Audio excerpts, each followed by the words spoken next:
right. Afternoon stupor, we're going to try to avoid that. So thank you guys for coming to this session. What do you guys think of the forum so far?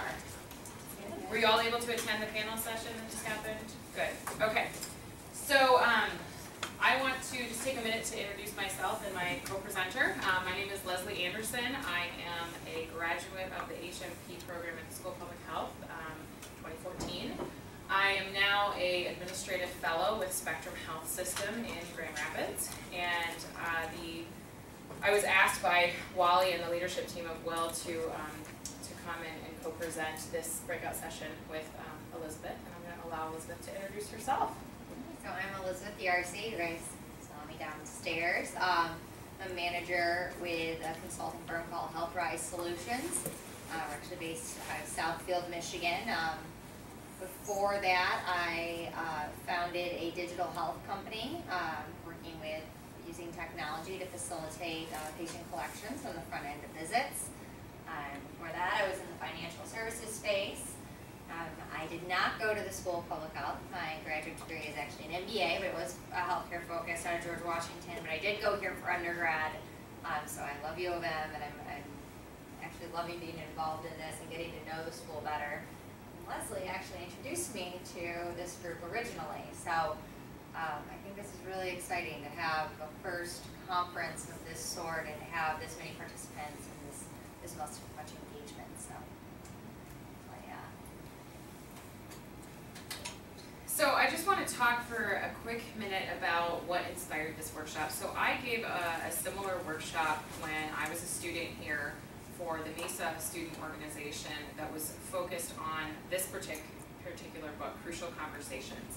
A lot of what we heard on the panel today came right out of this book, whether or not the people on the panel have actually read the book. But this really focuses on how do you transform what is misunderstanding or anger or sore feelings in a professional or a personal situation.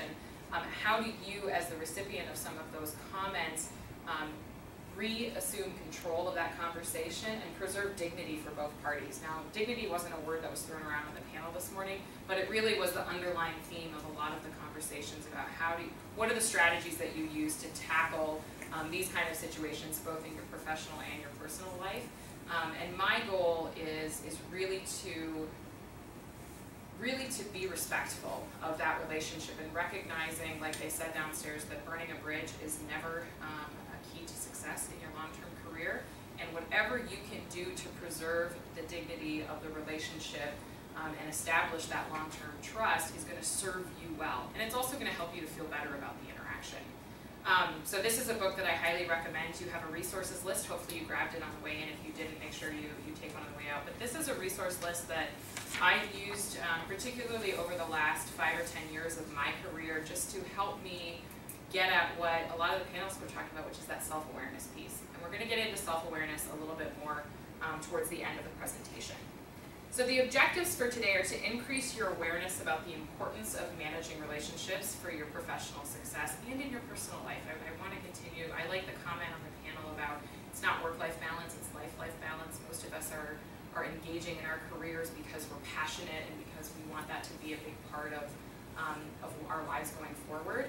And so the skill sets that you develop, at least for me, a lot of the books, the Crucial Conversations book, I practice mostly on my husband, which is a great, safe training ground if you have a significant other, or if you have family members that you can practice these skills on. It's really the safest environment, and it will only help you in your career. We want to discuss some management of real-world scenarios. You heard a couple of examples on the panel, but Elisabeth and I brainstormed the last couple of days on some of the scenarios that we've encountered in our professional lives, some of which I think we dealt with well, and others that, at least for me, have stuck with me because I didn't handle them as well as I wanted to. So we're going to share some of those with you and get your thoughts on how you would respond. And then we'll close off with the self-awareness piece and give you some strategies and some tips for being able to leave here today with kind of your own personal development plan around self-awareness and how you can start practicing some of these strategies right away. I'll turn it back over to Elisabeth. All right, so first we just wanted to introduce the idea of building strong relationships and relationship management. So You're learning to manage and build trusted relationships. It's one of the most influential factors in achieving your career goals. My company puts a lot of time and effort into this. We do a lot of coaching around it. And I wanted to share with you 3 principles that we live by, and then share with you why those are so important in us being able to build both internal relationships, but also client relationships. And obviously, it's something we all need to learn to do really well. We call these our relationship guiding principles. And there are things to really live by, and after each interaction, think about whether or not what you said and what you did actually furthered one of these. So, 1, building lasting relationships as a solid foundation by valuing the styles, motivations of your colleagues and clients. So taking that moment to understand their perspective, their style, and their motivation, and being able to influence change is directly tied to whether or not you understand why someone is doing what they're doing. Why are they being combative in this situation? Do they feel like that's going to further their career goals? 2nd, using this solid foundation and understanding what people need and want to further establish credibility and trust. And credibility and trust being, it's a very obvious thing. It's the foundation of a really powerful relationship. But what I always talk about is some people, and I really think people are kind of split here, some people give you a certain amount of trust equity when you meet them. I give people trust equity. I trust them until they prove me wrong. Some people you have to build that from scratch. So understanding that about someone and understanding how much equity do I have, how much have I built here, and then when do I spend it to either enact change or to further the relationship. And it really has to be very, very intentional. And the last component here is leveraging trust-based relationships to challenge the status quo. So in our particular discussions here, that's around gender, right? That's around how we challenge the status quo and preconceived ideas of the people that we're working with or the people we're serving as clients or partners or anything of that sort, or personally. But that also involves your professional career outside of the gender dynamics. So if you are in a health system and you want to enact change, you show up and you say, this program is entirely wrong and I know how we can do this better. Part of that is saying, hey, why are they doing it this way? You know, what is their motivation? What is their style? What is their need out of this? Do I have enough trust built up? And if I don't, how can I keep building trust with them so that someday when we sit down and have a conversation, I can say, hey, I think we could do this better. Or did you know this is something I feel like is going on in the organization a lot? And they won't immediately feel defensive. Instead, there's that opportunity to have a conversation. And I personally put a lot of value on trust equity because of this. It's something I found personally and professionally advantageous in getting where I have gotten and where I want to go. So this is especially important early on in your career. You're kind of learning the ropes of building this type of trust for the first time. It's something that I don't think anyone stops learning. I don't think anyone, even the CEO of a major corporation, has nailed down perfectly. I think it's a very dynamic experience, building and managing relationships. But it's one that you have to be open to both evaluating yourself and your environment from the most objective standpoint in order to achieve. Great. That's about it. Okay. So we want to dive into the real life scenarios that we've prepared for you, because we really want this, I'd like this to be a dialogue. I'd like to talk about how you would approach some of these scenarios. And we're actually going to start with scenario 2 because it's shorter and we're still testing out the time on this. So let's give you just like 30 seconds to read through that scenario, and then we will get into small groups and discuss. So start with scenario 2.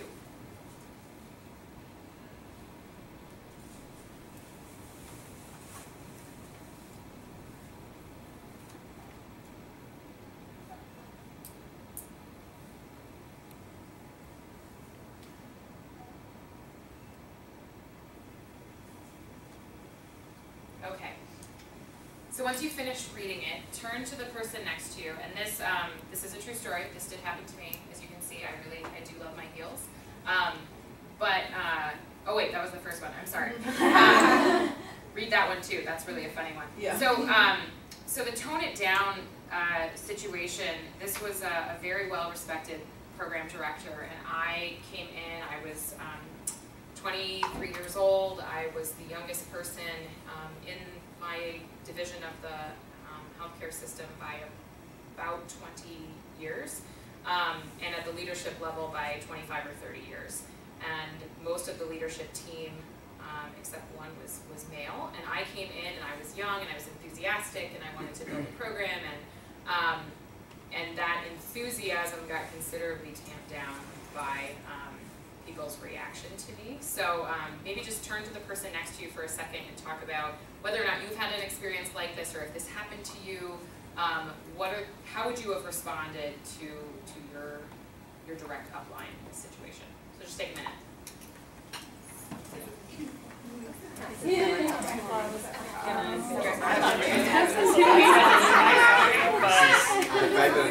would probably kind of accept the statement for whatever it is. I probably wouldn't like respond to it. And then maybe rethink how I'm coming across. It's hard because I'm not an aggressive person. I don't think I am, but I think the process.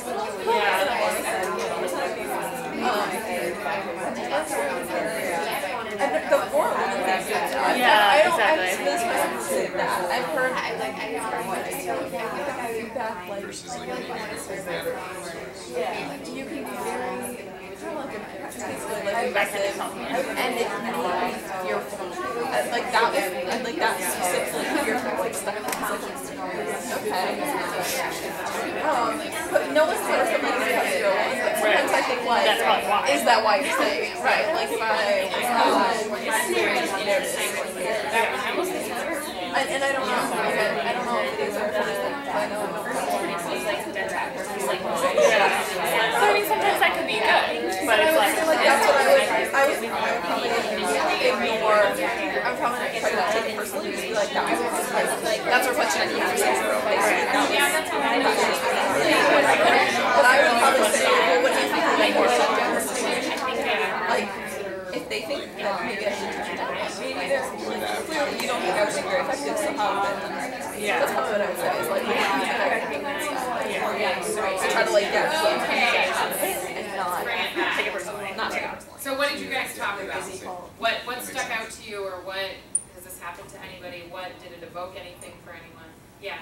Well, I just said if it were me, I would ask the person what was too aggressive, and what defines a woman being too aggressive versus a man being aggressive, just to kind of get that. So ask for more detailed feedback? Yeah. I would want more feedback before then coming up with something to say. Okay. Yeah. Ask that in terms of what male versus female? Would you ask that, like the way you put it right there, in terms of what makes a woman more aggressive versus a man more aggressive? Well, I think I would just ask, like, what's too aggressive for a woman? Like, is there a too aggressive for a man? Like, I mean. So the only thing I would say to that is that he didn't say, I mean, he brought up the woman piece, which I think would have made it okay to say that, but I don't think he heard himself say that. He really was talking about my overall presence. He mentioned the word woman, but it's kind of like what people think they said versus what they actually said. And I'm pretty sure he didn't think he was calling out my gender, because there's been other situations with him where he just does not acknowledge that he views the genders differently. But in this particular situation, this was very early in my career. This was 10 years ago now, and I was not good at controlling my facial expression, so I'm pretty sure I was like,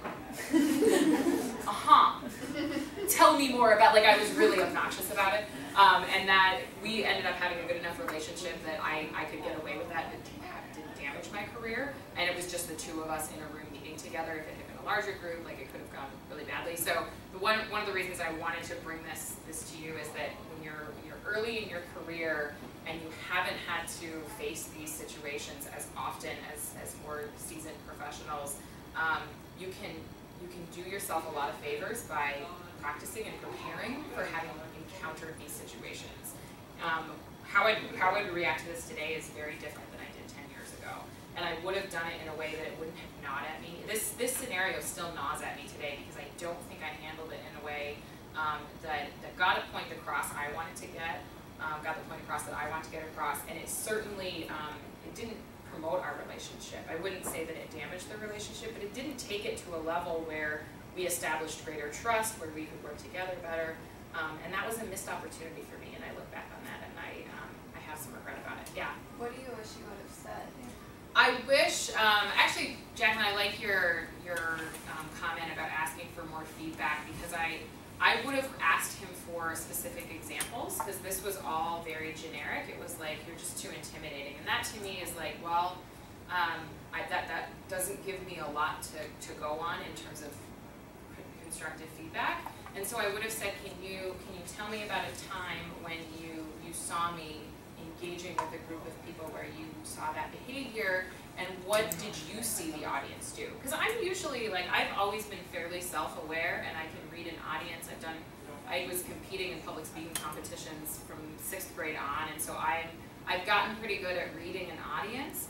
And I think that's why I was so caught off guard by this, because I was like, gosh, I've never been in a room where I've had people just clam up and not respond to me, because I can usually evoke a response in a crowd.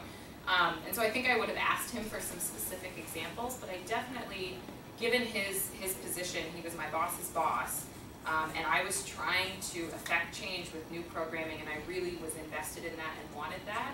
I think I would have taken the approach of asking for more constructive feedback and doing it in a way where I was presenting myself as being very receptive to that, because I think he was kind of like the fatherly type. Like his daughter was literally the same age as I was, and so he often referred to me as he would other of his children, which is obnoxious when you're trying to establish yourself in a professional career.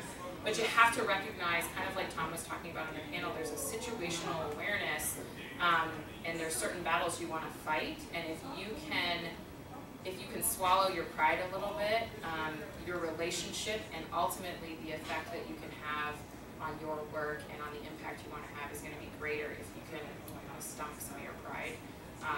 I was very prideful early in my career and very like feminist and like I'm going to change the work environment, and it actually hurt me more than it helped me initially. So, does anyone else have kind of like a visceral reaction to that?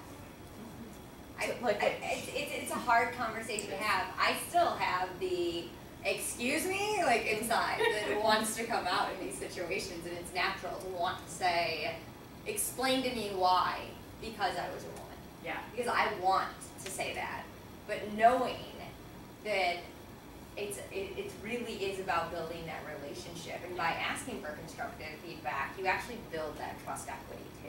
Yeah. And that is really, it's building up the ability to make a change, and I just wanted to address that, because I know for me it's almost an internal struggle when I even have these conversations, because I know that there's part of me that wants to just call things out and call it like I see it.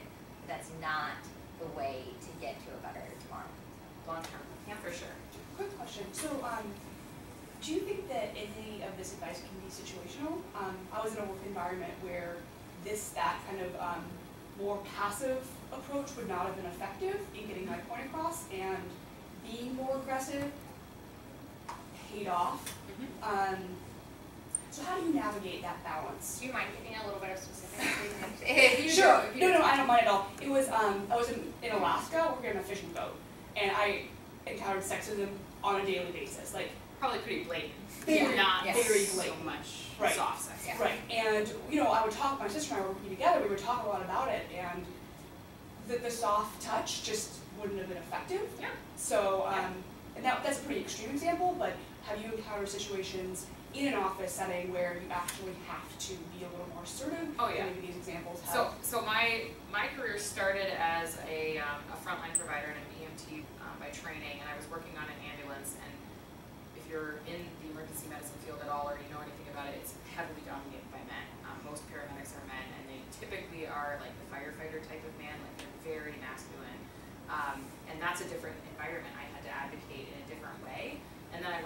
for a nonprofit in the HIV field in Chicago that was run almost entirely by gay men. It's a different work environment. And then I worked for a health department, and now I work for a not-for-profit health system in a corporate environment. So yes, there is absolutely situational awareness, and part of that just comes with experience and with time. Like I'm sure, you know, a month in, you were much more cognizant of the culture you were operating in than the first week. And so in my fellowship program, the entire first month, 3 months, I really didn't push at all. I hid a lot of the, I didn't change my personality, but I certainly toned it down until I could get a better read on the culture.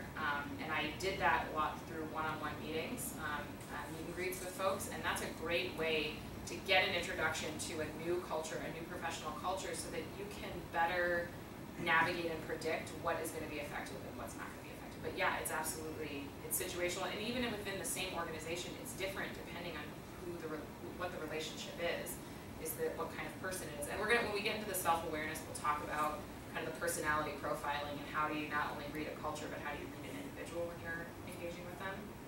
But yeah, that's true. Go ahead. At what point in your position have you or will you go, like you mentioned that you had to tone it down, right? Yeah. Do you plan on ramping it back up? Yeah. So a lot of it gets back to that trust equity that Elisabeth was talking about. So one of the things that I had to learn through my career is that you can't walk in on day one and just bulldoze people. It's never going to be effective. I don't care who you are and what organization, that's not effective. And I had to recognize that it takes time to build those relationships. I would say most people, in terms of the trust equity, most people I've encountered in my career, you have to earn it, as opposed to like Elisabeth, who grants you her trust early in the relationship. I've had to earn it, and I think some of that comes from being a woman, and some of that comes from being young. When you walk into a room and you're the youngest person by 20 years, you need to assume that you're starting off down here, and you need to prove yourself in a lot of different ways before people are going to let you push. If you push before people are ready, they will shut you out, and you will not be effective in your career. At least that's been my experience. So, yeah. We actually only have a few minutes left. Seriously? Yeah. How did we get through this? Okay, so the scenarios that you guys have in front of you, please read them. So I don't know how long you're going to hang around this afternoon, Elisabeth, but I'll be here. we're both going to be here for the networking event that's following the session. So if you have questions or if you want to continue the conversation, we'd be happy to do so. So these strategies that are up here are things that came directly out of the Crucial Conversations book that I think were useful as you go through the scenarios. This filling the pool of shared meaning is just a really nice way of saying that you are in charge of the relationship. And if you assume that responsibility for creating a safe space to have a dialogue, you're going to be able to advance your work and the relationship. And that's always the position I try to be in. Kind of like what Janira was talking about on the panel, where she, it's kind of the golden rule of relationship management. She treats others how she wants to be treated. So no matter how nasty she is, and someone else is to her, she compensates by being nicer, kill them with kindness kind of thing. That was also something that took me a long time to figure out in my career and has been really, really effective. And understanding their perspective. Are they being nasty for a reason? If Yeah. you can see through their eyes for even a moment, it will give you so much. So that kind of gets to this strategy, which is the mirroring and stretching, and this is where we really get into the personalities and the communication styles. And this is, in terms of relationship management, communication is the critical skill here, and being able to communicate effectively, not just in terms of the content that you're conveying, but recognizing that other people have different perspectives, different personalities, different communication preferences, and if you as a leader can develop a skill where you can mirror that, you will be so effective in communicating. One of the stories I like to tell in terms of personality profiling is that there was a VP high up in a large company, and she had a team of 13 direct reports, and they all did this personality profiling, and they were all asked to guess what her personality was, and only 2 of her team accurately guessed what her actual personality was. And the reason was because with each one of her team members, she could mirror their communication style so effectively and with such ease that they felt like when they assessed themselves as like on a Myers-Briggs being an INTJ, they thought she was too, because she was that effective. That for me is the goal in my career. If I I can have people think that I communicate my personality, that I am like them, that will get you to that trusted relationship much sooner. So there's a lot of different personality profiling tests. Has anybody played in this space at all, this personality profiling? I find it fascinating, and I think it has been one of the best tools that I've had as a professional, is being able to not only have greater self-awareness of what my natural communication style is and what my areas of opportunity are, but being able to read other people. Particularly in interview situations, this is a great time to practice when you do interviews. See if you can read the person and see if you're not like falsifying anything, but you're changing what you emphasize in your responses to be more engaging for the other person. Just test it out, it's really fun. And practice beforehand, because if you're trying to read someone's person, to do this. Yeah, don't do that. So this is just some stuff about the personality profiling. So in terms of what I'd like you to leave with today, I read extensively, and the executives that I work with, there's a couple of us that have this personal commitment to read 1 book a week, so that by the end of the year, you are 52 books smarter or better informed.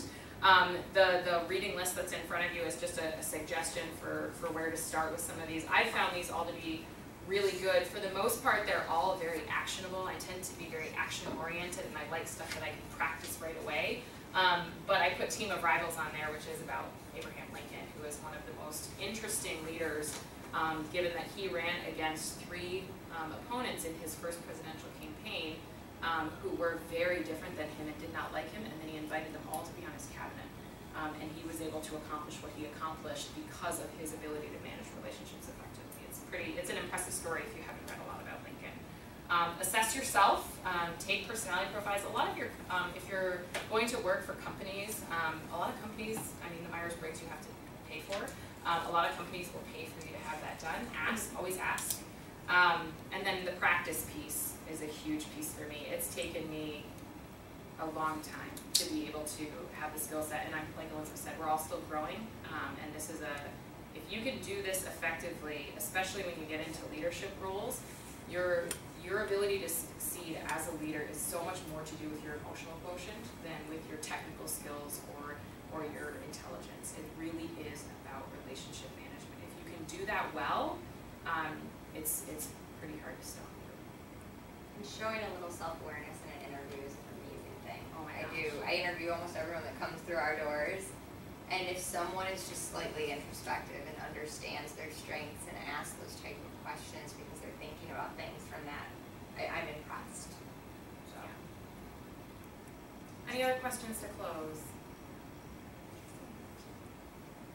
Okay, well, like I said, we're gonna be here for the remainder of the day, and I also, Wally or any of the other executives will have my contact information if you want to reach out. We have Elisabeth's contact information as well, so please feel free to reach out. Both Elisabeth and I are here because we're really passionate about mentoring young folks who are early in their career and helping people be successful. So, thank you.